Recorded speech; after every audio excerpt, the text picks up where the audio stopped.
पश्चिमबंगर दुर्गापुर ओडिया छात्री घटी दुर्भाग्यजनक गणदुष्कर्म घटनार पीड़िता और तांको परिवार सदस्यों को मंगलवार आईक्यूसीटी हॉस्पिटल रे बालेश्वर सांसद प्रताप चंद्र षडंगी साक्षात कर स्वास्थ्य अवस्था विषय रे मेडिकल सुपरिटेडेंट और डाक्तरी टीम को ठारू अवगत होते।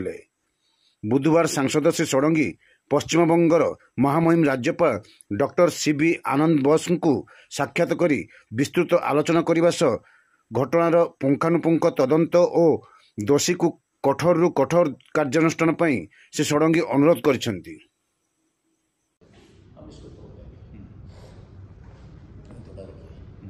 चार आदमी जाएंगे, मदद को ऐसा नहीं 10 आदमी को छोड़ मैं 100 लोगों लेने को नहीं बोलूँ। ओके, एक लोकल कार्यकर्ता,